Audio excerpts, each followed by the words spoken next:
ocean does not care where your house is.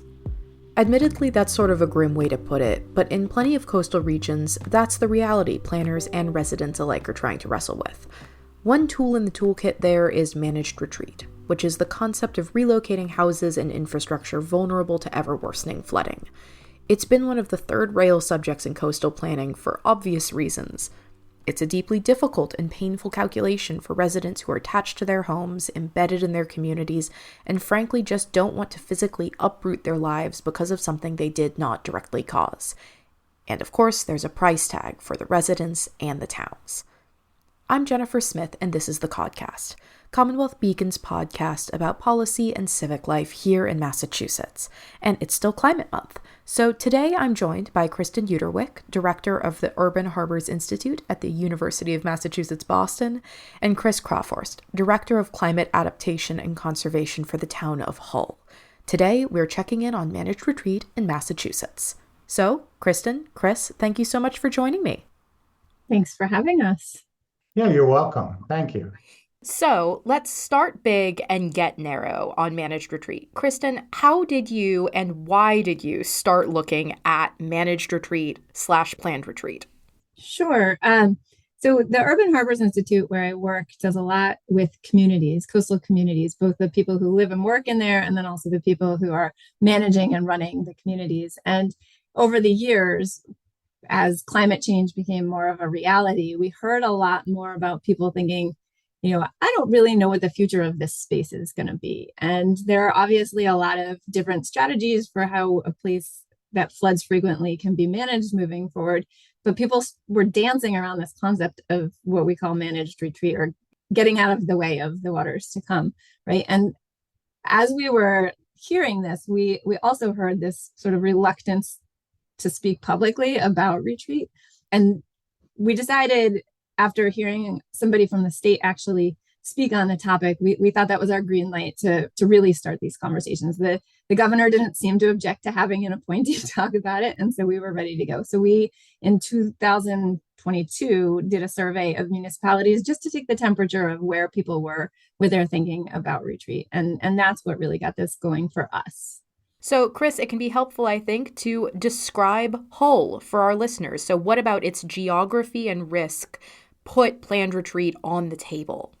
Yeah, excellent question. And I usually start with that. I let people know where we are in terms of our geography. And we are located on the outer portion of Boston Harbor, a peninsula on the southeast corner of Boston Harbor. And we're a community that is facing, the forefront, I think, of ocean-based climate adaptation impacts like sea level rise and coastal storms. And yeah, that's where we're located. And so one of the reasons that I was so happy to have you on, Chris, is because Hull has been one of the municipalities that's really, I think, looked very clear-eyed at the prospect of what happens if you do nothing. And that means that certain neighborhoods are really at risk of flooding, and so have kind of had to grapple with the consequences. Can you walk me through a little bit how both the town's climate planning process sort of began and how early the concept of managed retreat was incorporated? Yeah, I think actually for climate adaptation, the residents and the municipality, the municipal agents in Hull have actually been dealing with climate change impacts, but not realizing it. And I think it was my predecessor that actually was involved in setting us up to more resilience approaches, because we were seemingly experiencing greater coastal storm frequencies, and some of those impacts were becoming real and relevant to the residents in town. And we actually were inspired by, I think it was the Baker administration and then later subsequent administrations with Massachusetts, providing resource for resiliency. And one of the things that really kicked us off and anchored us in a roadmap or a way forward was the Municipal Vulnerability Program, which required communities that wanted to tap into those resources to have a community-wide workshop to evaluate what our vulnerabilities were. So it was in that sort of framework that we began to form sort of concrete plans about how to address climate change impacts. And so, Kristin, when you were looking back in 2022, and I kind of came into contact with the report in 2023 after it was published, how unusual is Hull in having this conversation kind of openly? Because you asked people why, if they are considering it, what are they worried about? And if they aren't considering it, why? So help me contextualize this a bit. That's a great question. I think Hull might have been one of the few communities that responded to our survey that actually had some examples of progress for retreat that wasn't simply moving a municipal parking lot or elevating a road or moving sewage pipes, right? They were actually talking to homeowners about the potential for retreat. What we heard most in that survey was really all the reasons why people were not doing this. I think that was the message that came out loud and clear. And I think, even, I don't know if Kristin answered the survey or if it was one of his colleagues, but I think even if he had reported successes, he probably also had reported several challenges because what they're doing in Hull is amazing, but it's not easy, as I'm sure Kristin can tell us.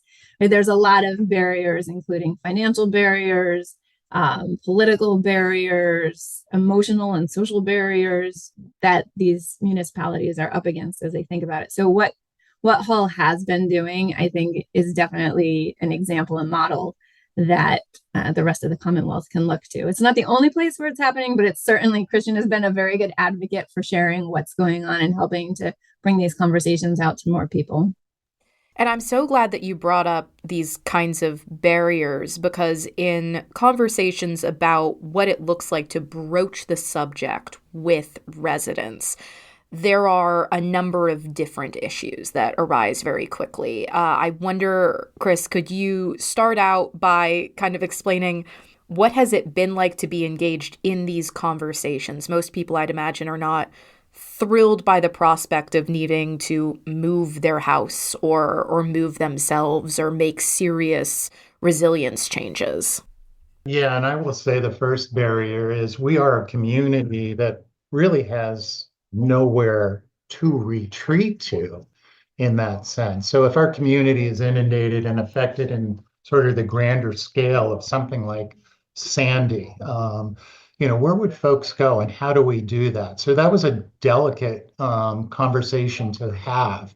And we really focused in on a little bit of nomenclature. So instead of managed retreat, we talk about it as planned retreat to give folks a chance to say, hey, here's the situation. It's if we experience something like Sandy and we're not prepared, yes, then we're managing a retreat, so to speak. But if we plan for it, can it be part of our climate adaptation roadmap and sort of on the horizon? Hey, let's put this on your mind and on your radar.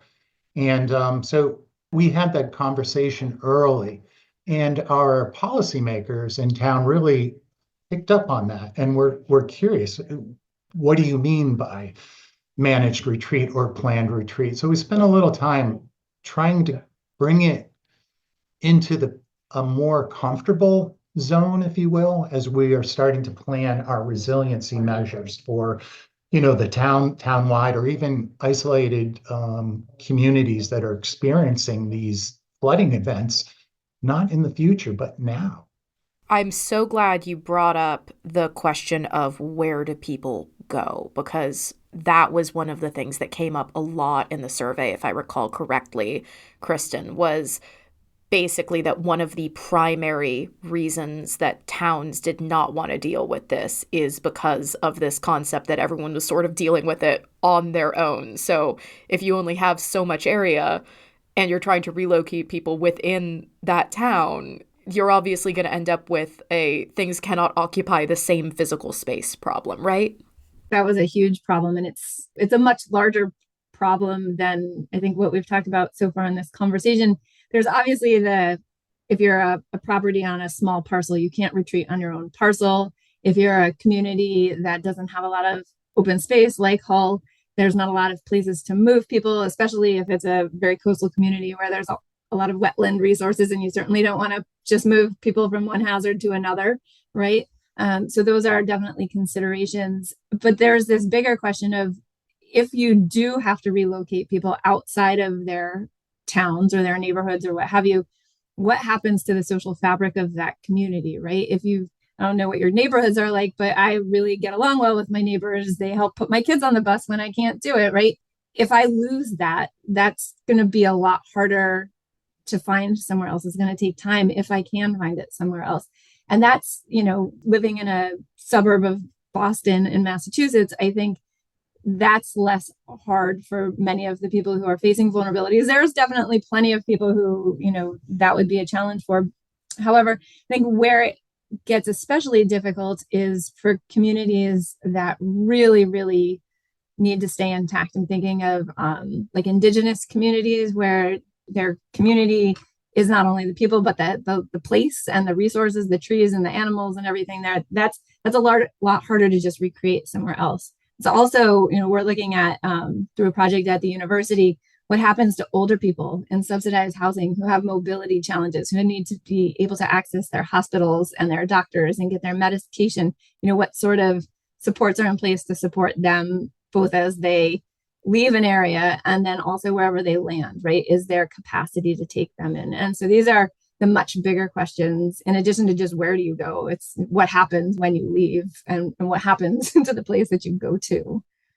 And, there does seem to be a kind of good example of this in Hull, Chris, where it's a specific neighborhood is really, really in danger, kind of looking at the long-term impacts of flooding here. So how have those conversations unfolded about what does it mean if half of a neighborhood has to figure out if it's going somewhere?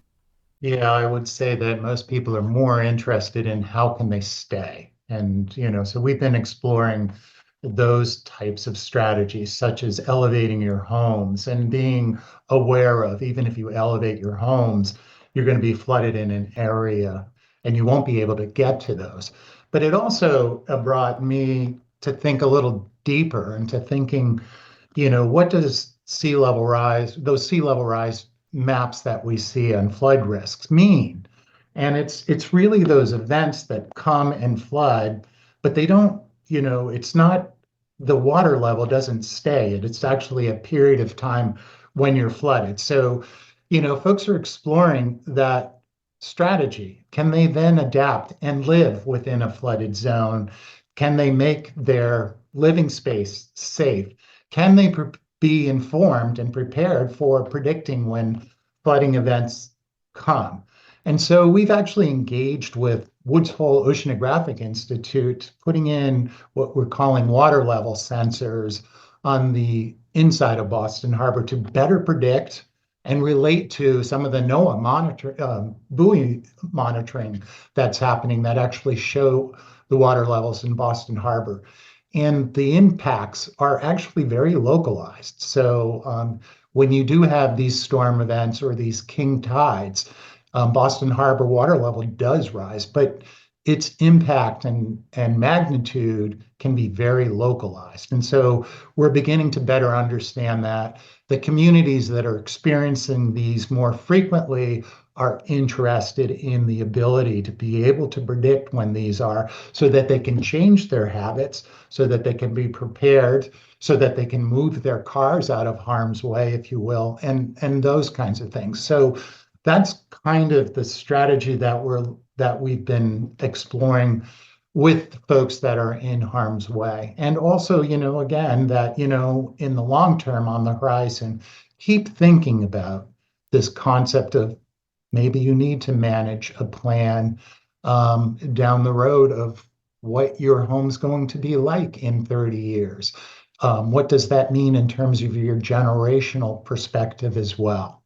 And I guess that taps into something that was very interesting to me as I was preparing for this conversation, which is sort of the question of, can you or do you try and do this sort of planning process in sort of one fell swoop, or is this a slow, incremental, over time question. Is this comparable to situations where they would be blocking off area and relocating people for a dam or a reservoir or something where you just have to move everybody out of the way in one chunk? Or is there something where you're like, we can have a plan where slowly over decades we understand that water is more likely to come into some of these areas? So I think I'll start actually with Kristin about how are you thinking about the regional nature of things and the term of planning as you watch how municipalities are trying to deal with this? If one goes quickly and one goes slowly, what does that mean?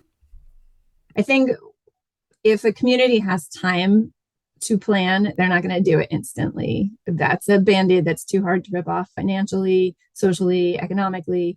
I think where communities do have the time to proactively plan, what they are most thinking about is that phased approach of, do you elevate and then retreat? Do you put in some sort of a long-term policy or regulatory change where people moving into an area that they know is going to flood, can't do certain things or has to do certain things, or maybe they can't build there at all. There are a few communities on the Cape looking at that. What do you do about places that you know are going to flood in the future? And can you just prevent new development while you think about what to do with the existing development? So in those cases, I think people are taking much more of a phased approach. There are certainly other places where they don't have the luxury of time and they're trying to figure that out. And in those cases, I still think it's being decided more on an individual basis. Like, does that property owner want to leave? Not so much, let's look at this whole barrier island, or let's look at this whole stretch of road and can we get everybody to leave? That does happen in some places, but it's not happening a lot. More and more what we see is these individual decisions. And then that leaves, a place where 5 people left and 10 people stayed. And then what do? You still have to provide fire services. You still have to maintain the roadway, right? And so these are things where people who don't have the luxury of time are, I think, trying to build the airplane while flying it. Does that kind of square with what you've observed and kind of helped manage so far in Hull, Chris? The question of, in what areas can you push it off and in what areas you have to start acting sooner? Yeah, absolutely. We do have areas that are seemingly more vulnerable than others, but we're all pretty much close to the same elevation. So it's a threshold that is fairly low. But I do want to say our approach has been to look at sort of developing an adaptation roadmap, if you will, which has aspects of, short term, immediate, middle term, and then long-term strategies. The short term is, as Kristin mentioned, elevate your homes, start planning for how you're going to evacuate, figure out where you're going to put your cars, how are you going to be able to manage to get back and forth, and be aware, and then connect into our emergency management notification. Be aware of that. Are you a homeowner?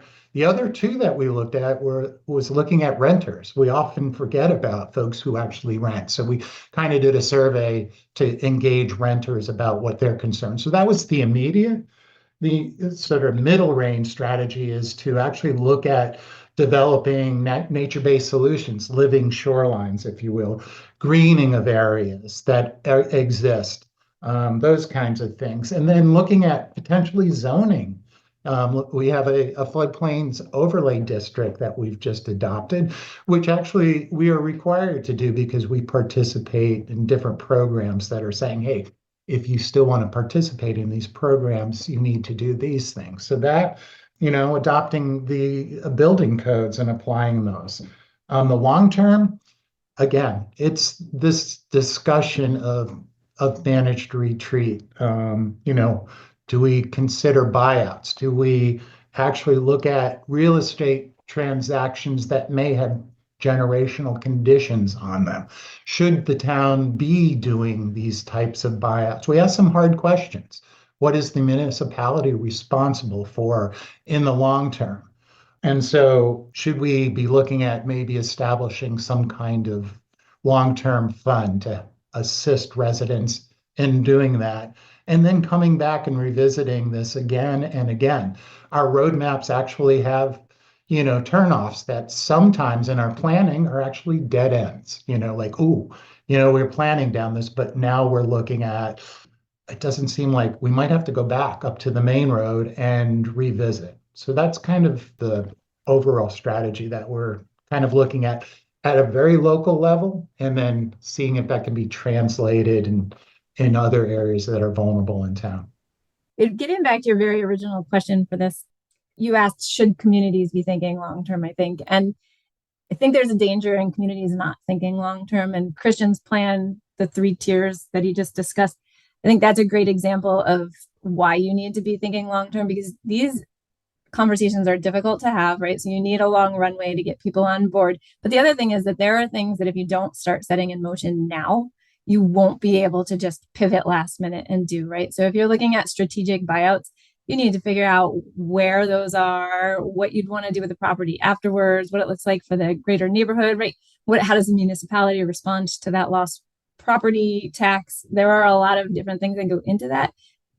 And you just have to build the momentum, right? You have to educate people. You have to get people on board. These all take a lot of time. And if you don't decide to do that now, even if you think you're going to do it in 50 years, you've missed a lot of time to prepare and to do it right. And then you're back to the, I have to respond in the moment situation because we didn't prepare. So having this ability to step back and be like, what do we want this area to look like in 50 years or 100 years even, right? We often ask people, if you 200 years from now, when your kids, grandkids, whatever are looking back, what do you want them to say that you did well so that they're in a better position than we were when we were making these decisions, right? How do we prepare for better situation moving forward? And I think you have to build that into planning now. I'm so glad you brought up also the economics of it, because that can be a messy conversation, because you've got the human side, you've got the infrastructure side, you have the tax base, which is not unconnected to both of those things. So, Kristin, I wonder if you can elaborate on this a little bit at the broad level.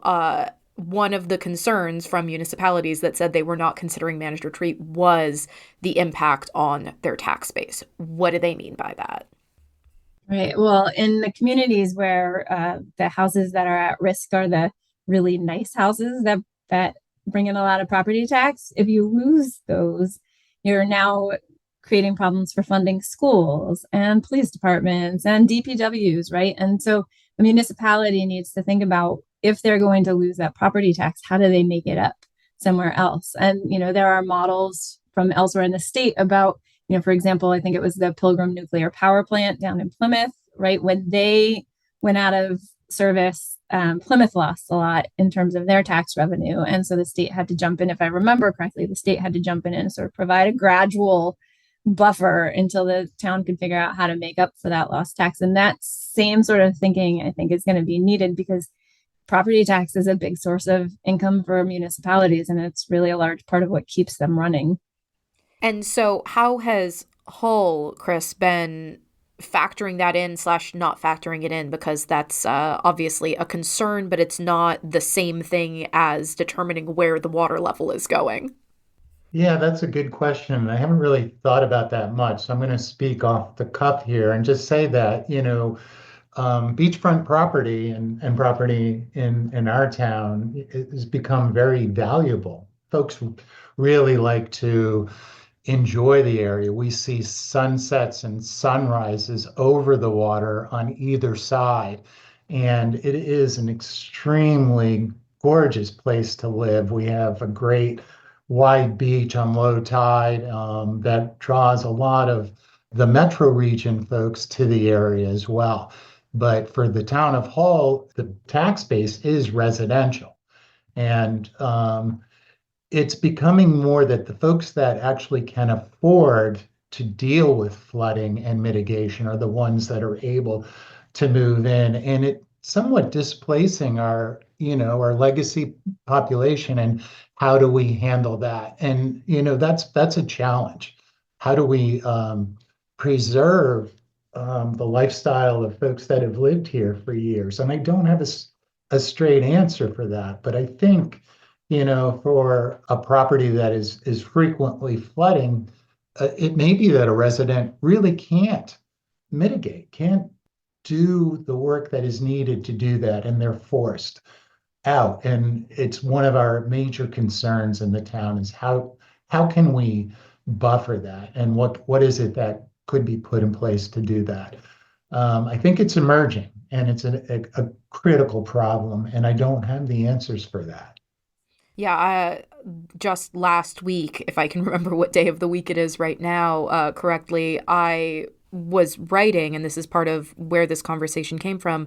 I was writing a long story about the intersection between coastal resilience and housing and the specific strains on seasonal communities, because state reports have noted that as coastal conditions change, the big risks are to affordable housing, housing in general, and also kind of tourism, that draw to the beaches, to these places where we have these access routes.